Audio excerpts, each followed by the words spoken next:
Eh, Vamos a ver algunas relaciones que nos sirven para poder resolver problemas donde aparecen involucrados triángulos rectángulos, ¿no? Hipotéticamente, ¿no? Uno imagina un triángulo rectángulo en un problema y utiliza esas relaciones o razones trigonométricas para poder resolverlos. Algunos conocimientos necesarios que tenemos de la escuela, por ahí son el teorema de Pitágoras. Recordemos que el teorema de Pitágoras aplicado a un triángulo rectángulo, es decir, un triángulo que tiene un ángulo de 90 grados, el ángulo recto lo simbolizamos con un cuadradito, ¿no? Este sería en nuestro caso el ángulo de 90 grados. A esta lo llamamos hipotenusa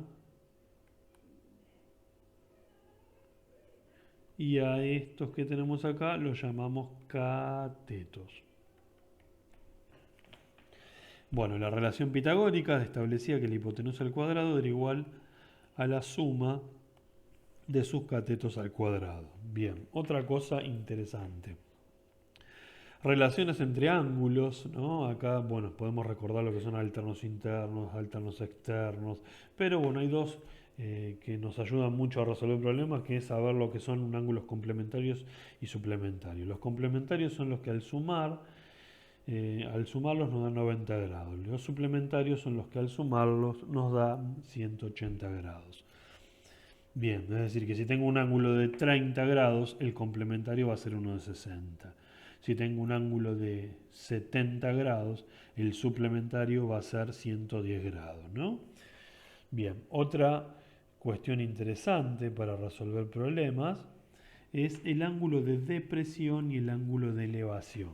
El ángulo de depresión es el que tiene desde el ojo del observador hacia abajo, ¿no? Desde el ojo del observador, imaginemos que hay un horizontal. Entonces, si yo miro hacia abajo, tengo un ángulo de depresión, ¿no? Y si miro hacia arriba, tengo un ángulo de elevación. En muchos problemas aparecen estos conceptos, ¿está bien? Bien, la suma de los ángulos internos de un triángulo es 180, ¿no? Propiedad de los triángulos, de los ángulos internos, ¿no? En este caso, por ejemplo, miren, tengo 130 más 20 más este ángulo, vamos a llamarlo alfa, más alfa. Esto me tiene que dar 180. Bueno, si despejamos esto, estos serían 30 grados, ¿no? Entonces, esto se da en todos los triángulos, ¿no?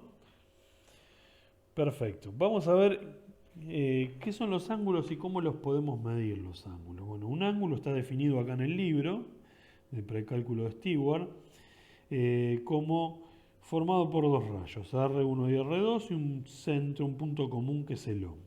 Entonces, si esto gira en el sentido horario, perdón, en el sentido antihorario, los ángulos van a ser ángulos que nosotros vamos a llamar positivos, ¿sí? Si uno lo gira en sentido contrario, en el sentido horario, en el sentido de las agujitas de reloj, estamos hablando de ángulos que se miden negativamente, son ángulos negativos, ¿está bien? Entonces, es la rotación, acá se interpreta como la rotación del rayo R1 sobre el rayo R2, ¿no? Bueno, le habla del lado inicial, lado terminal, bueno, pero esa es amplitud, ¿no? Bueno, la idea sería pensar en que si un rayo gira en el sentido contrario a las agujas del reloj, vamos a tener ángulos positivos y en sentido de las agujas del reloj tenemos ángulos negativos. Bien, otro concepto fundamental es pi. Tanto hablamos del número pi, este número irracional, ¿no? Que es aproximadamente 3,1415, bueno, que está en cualquier calculadora gráfica. ¿Qué sería esto? ¿Qué sería pi, no? Bueno, si uno habla de una circunferencia, recordemos que cuando vimos circunferencia, estábamos hablando de todos los puntos que equidistan de un punto central llamado centro, que están a una misma distancia, ¿no? Todos estos puntitos están a la misma distancia. Esa distancia es el radio, ¿no? Bien, dos radios, o sea, la parte más gruesa de esta circunferencia, equivalen a un diámetro. Dos radios es igual a un diámetro. Bueno, pi justamente es una propiedad circular, una propiedad de todos los círculos. ¿Y qué me dice? Me dice cuántas veces entra este diámetro que tengo acá, ¿no? Alrededor de sobre la circunferencia. Es decir, uno lo va a meter una vez, dos veces, tres veces y un poquitito más. Es decir, entra tres veces y ese poquitito. Es decir, es la cantidad de veces que entra un diámetro en la circunferencia. Por lo tanto, uno si quisiera medir una circunferencia, con solo conocer el radio o el diámetro alcanza, porque lo multiplica por la cantidad de veces que entra, ¿no? Y lo mide. Pensemos que es una unidad de longitud. Bueno, otra forma es acomodar un hilito alrededor y estirarlo, ¿no? Es una unidad de longitud, entonces uno mide la longitud de esa circunferencia. Pero bueno, es una propiedad que utilizamos mucho, ¿no? Bueno, eso es lo que representa justamente pi. Bien, ¿y por qué vamos y hablamos y mencionamos pi? Porque vamos a tener dos formas de medir ángulos justamente. Una es a través de grados, ¿no? De grados sexagesimales, y otra es a través de radianes. Son dos formas que tenemos de medir. Nosotros en los problemas generalmente trabajamos con grados. En el cálculo matemático se utilizan más los radianes, ¿no? Porque facilita lo que son las operaciones. Recordemos que las operaciones con ángulos son bastante engorrosas, ¿no? Bastante complicadas. Bueno, me llevo un grado, un minuto, un segundo, ¿no? Si uno lo vio eso o recuerdan eso, bueno, piensen que en el cálculo que se utilizan muchas cuentas, es mejor utilizar números reales o serían radianes. ¿Pero qué sería radianes? Bueno, acá tengo la definición de radian del libro. Dice, si un círculo de radio 1 con el vértice de un ángulo en su centro, entonces la medida de este ángulo en radianes, abreviado rad, ¿no? Esto lo vamos a abreviar así, rad, es la longitud del arco que tenemos acá. Este ángulo rojito, este arco que está resaltado en rojo, está medido en radianes, justamente, ¿no? Es la apertura del arco ese que tenemos ahí. Bien, entonces, por supuesto, hay una equivalencia entre la medida de grados y radianes, ¿no? Uno recuerde que en una circunferencia de radio 1, supónganse que tengo, a ver, no quedó muy bien la circunferencia. Si uno tiene una circunferencia que justamente tiene este radio que vale 1, y yo quiero medir la longitud de esa circunferencia, la longitud de la circunferencia la vamos a medir diciendo que esto sería justamente pi por diámetro, que es lo que acabamos de decir antes, ¿no? Pero como el diámetro acá son 2 radios, uno lo podría escribir como pi por 2 por r, ¿no? Entonces esto sería como 2 pi por r. Esta es la longitud de una circunferencia. Y si el radio es 1, toda esa vuelta, si esto es igual a 1, toda esa vuelta es 2pi, ¿no? Yo les recomiendo que lean detalladamente, ¿no? Esto del libro y que traten de entenderlo. Entonces, toda una vuelta de arco sería equivalente a 2pi, ¿no? Medido en radianes.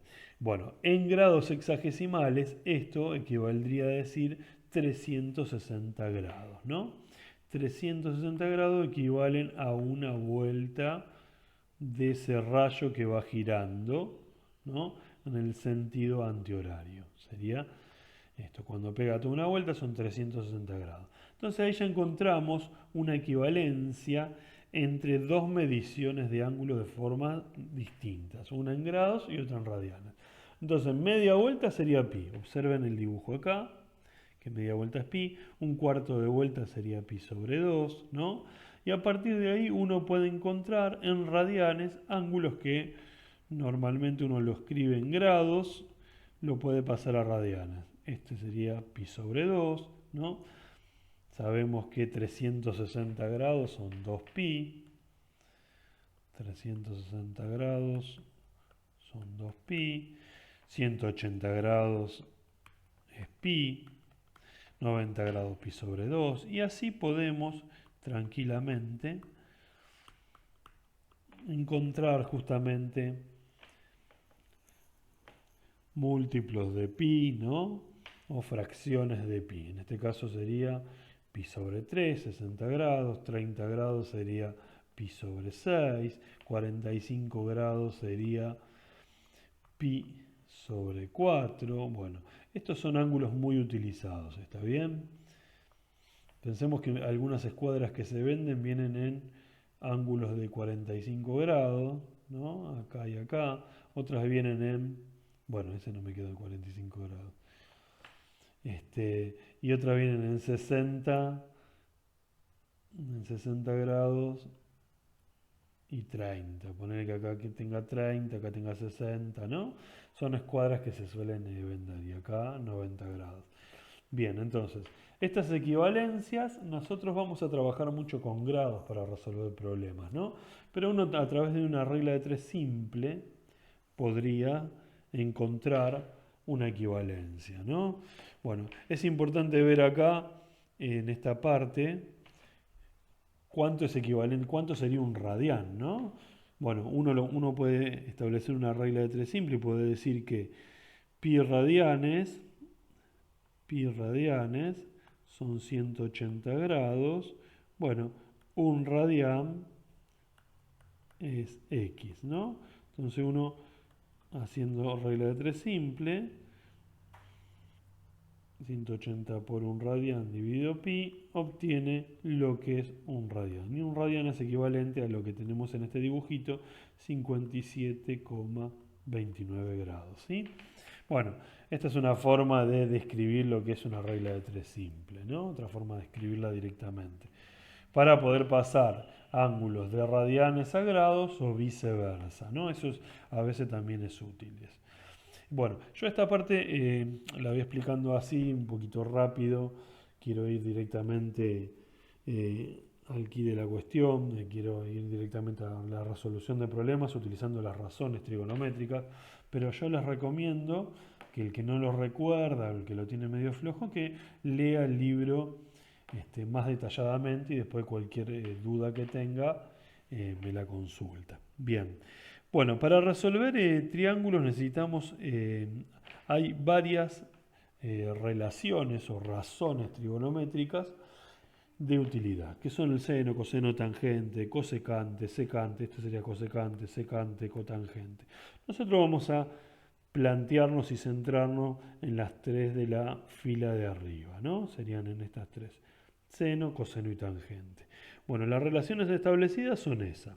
El seno siempre es el cateto opuesto sobre hipotenusa, el coseno el adyacente sobre hipotenusa, y la tangente es el opuesto sobre el adyacente. Bien, vamos un poquito a qué es cada cosa.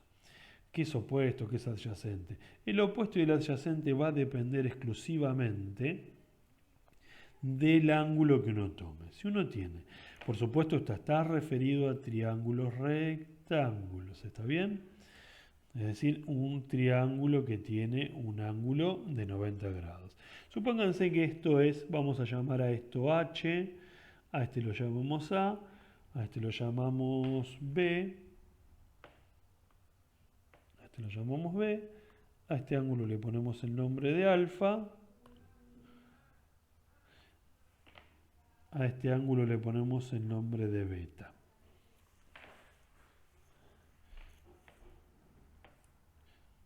Bien, entonces,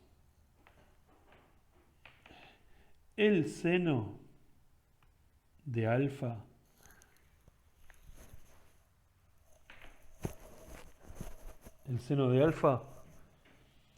es el cateto opuesto. En este caso me planteo lo que dice la definición acá, que sería el cateto opuesto sobre hipotenusa. El opuesto sería B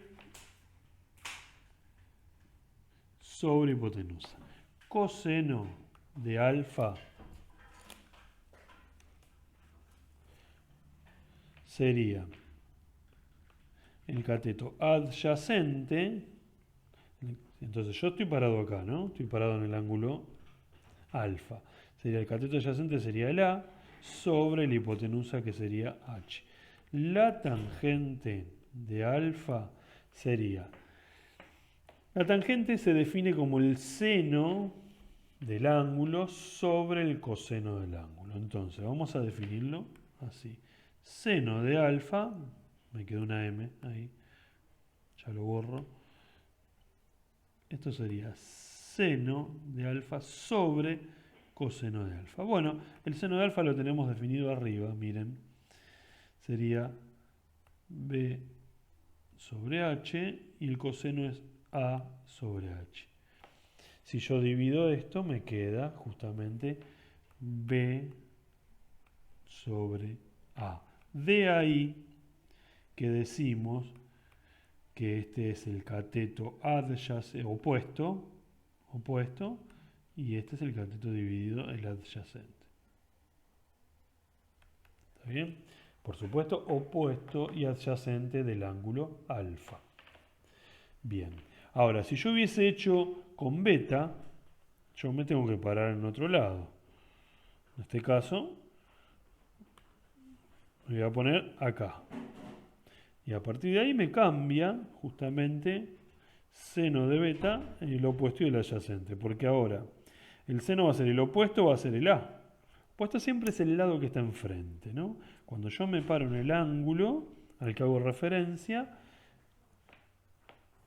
el lado que está enfrente de ese ángulo es el lado opuesto. Bien, pensemos que estamos relacionando tanto el alfa y el beta lo vamos a medir en grados o en radianes.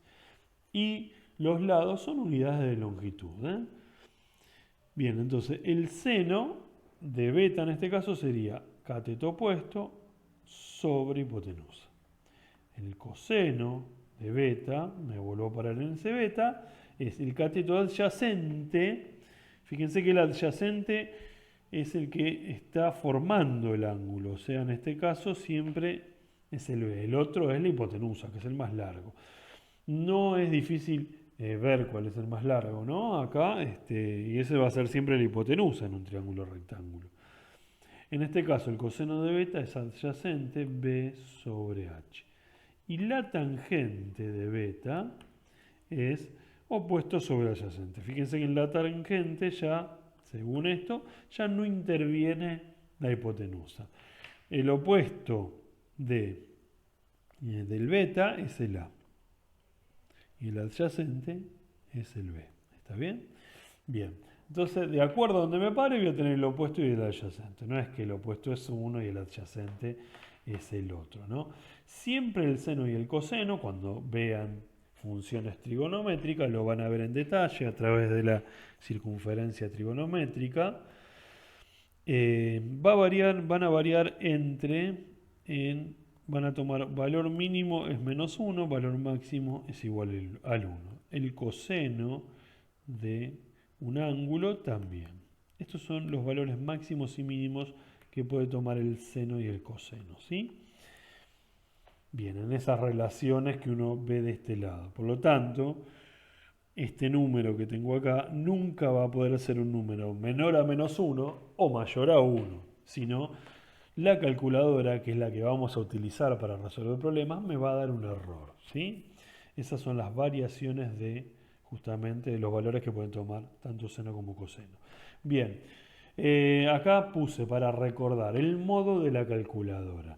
La calculadora tiene varios modos. El modo que nosotros vamos a utilizar para resolver este tipo de problema que estamos viendo acá es el modo de grados hexagesimales, que en la calculadora está como deg, ¿sí? Esto es grados. El modo que uno puede utilizar para radianes es imposible equivocárselo. Miren cómo viene en la calculadora. Modo rad, ¿sí? ¿Qué significa eso? Yo pongo seno de... El seno no puede ser de un fantasmita acá. Seno siempre tiene que haber un ángulo acá, ¿no? Está referido a un ángulo. Bien. Si yo pongo seno de 30 en la calculadora y la calculadora está en modo rad, la calculadora va a interpretar que ese 30 son radianes. Ahora, si yo pongo seno de 30 y la calculadora está en modo DEG y estos 30 son grados, está correcto, porque la calculadora interpreta que esos 30 son grados centígrados. Entonces, va a depender mucho siempre recordar esto, ¿no? De cómo está el modo de la calculadora, porque si no nos van a dar resultados incoherentes a la hora de resolverlos, ¿está bien? Entonces, por favor, esas son cuestiones que uno tiene que chequear previamente antes de resolver un problema, ¿sí? Bien, a ver, intentemos resolver algunos problemas de esto utilizando justamente estas relaciones trigonométricas de las que estuvimos hablando.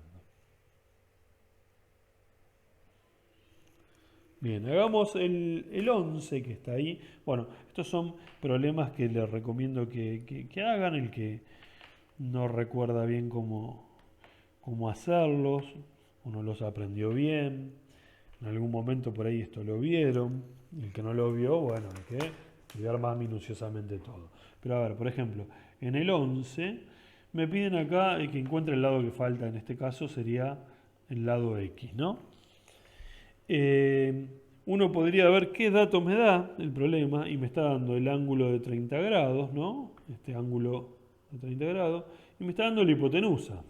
Notemos que son todos triángulos rectángulos. Noten que en todos aparece un ángulo de 90 grados, ¿no? Que es el cuadradito ese que está ahí. Entonces uno podría decir, tengo que hallar el opuesto, porque este es el opuesto al ángulo 30. ¿Y en qué relación, en qué razón trigonométrica me aparece el opuesto y la hipotenusa? En el seno.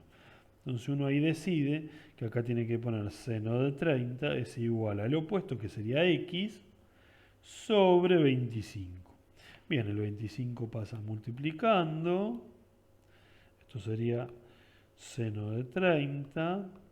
Haciendo las cuentas, esto me da 12,5 aproximado. Todos los cálculos que hagamos por razones trigonométricas van a ser cálculos aproximados. Supónganse que quiero ir un poquito más y hallar otro valor de ese triángulo para generalizar un poquito más esto, ¿está bien? Supónganse que yo quiero, bueno, no me quedó el ángulo recto. Voy a ponerlo acá en el dibujo, ya que lo tengo bien ahí. Supónganse que yo quiero calcular ahora, voy a borrar esto, a este lado de abajo lo llamo I y quiero calcular ese I. Bueno, utilizando otra vez una razón trigonométrica, voy a calcular el I. En este caso lo que tengo que hallar es el cateto adyacente al ángulo de 30 grados. Y la hipotenusa es lo que tengo de datos. Entonces, la razón en donde aparece el cateto adyacente es, una de las razones sería el coseno. Coseno de 30 grados es igual al adyacente sobre la hipotenusa, ¿no? Adyacente y hipotenusa aparecen en el coseno. Paso el 25, multiplico ambos lados por 25 y tengo que el I es aproximadamente 21,6506.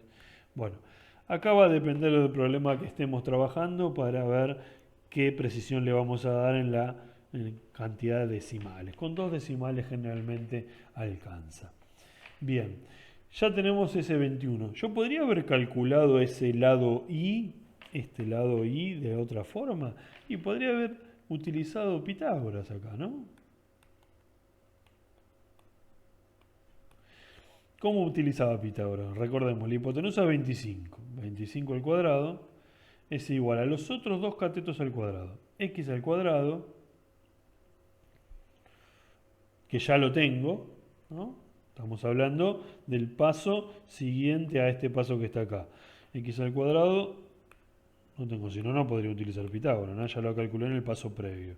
En este caso es 12,5 elevado al cuadrado, más el cateto que tengo que hallar, y al cuadrado. Bueno, ¿cómo hacemos Pitágoras? Resolvemos esto, este número pasa acá restando y por supuesto voy a usar la raíz acá.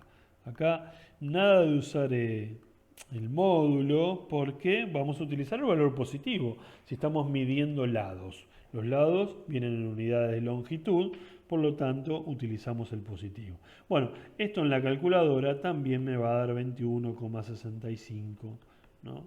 Si uno lo hace, fíjense que es el mismo resultado. Otro camino para poder justamente hallar eso, ¿sí?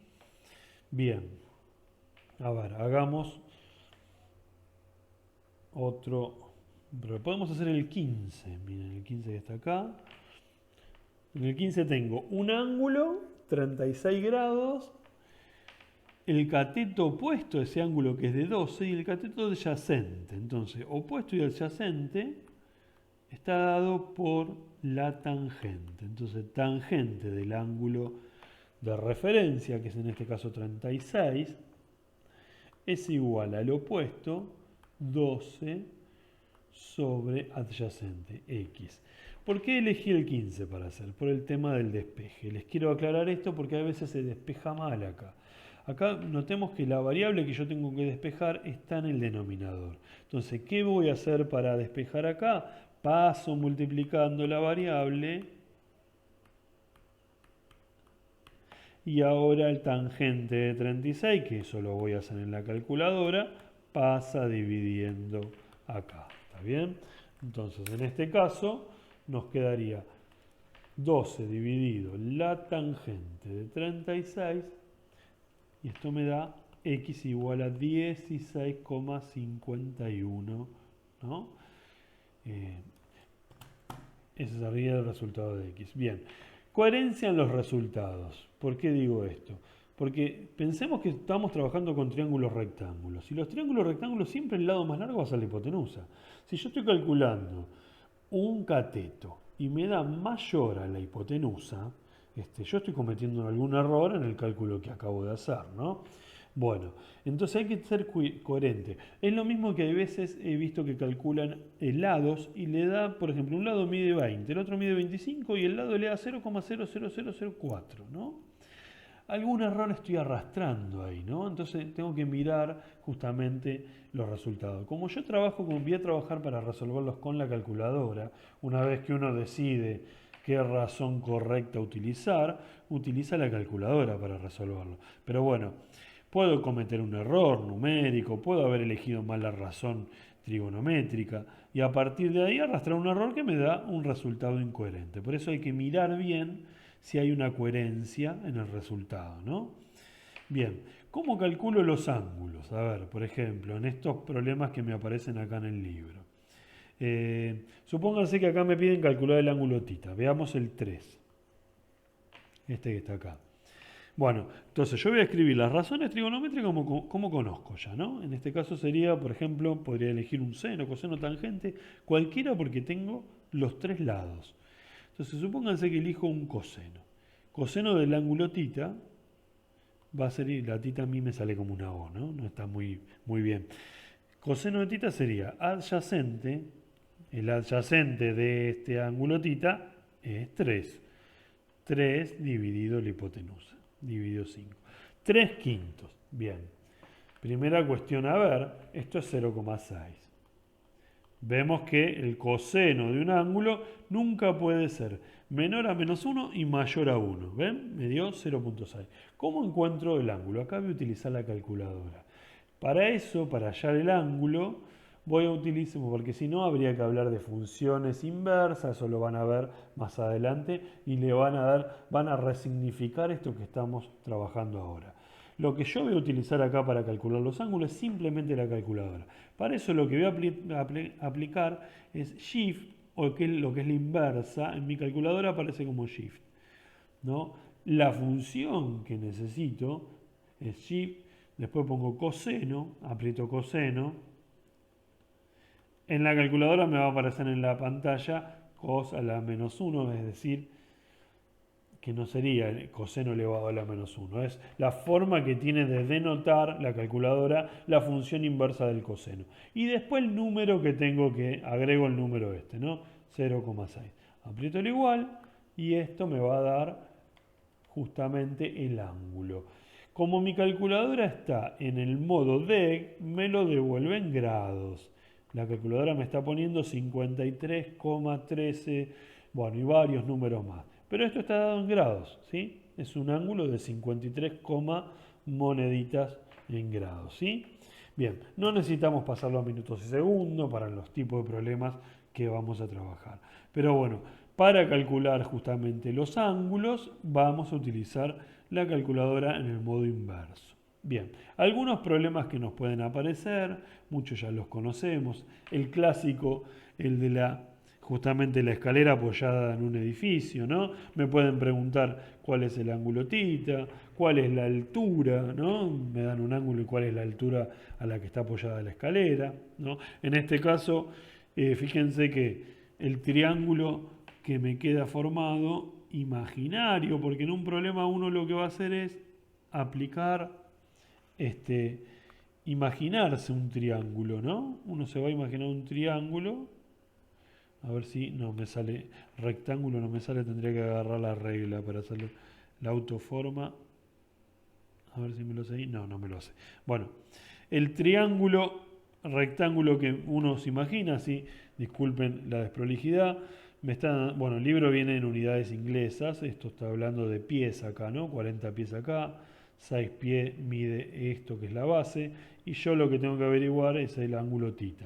Entonces, ¿qué tengo en ese triángulo imaginario? Imaginario porque uno en una situación concreta y real no ve un triángulo ahí, sino después lo imagina, lo describe en la situación, lo modeliza, lo hace así, hace el dibujito y ahí utiliza la razón trigonométrica adecuada. En este caso sería un seno, porque tengo el cateto opuesto, el ángulo θ y la hipotenusa. Entonces seno de θ es igual a 6 dividido 40.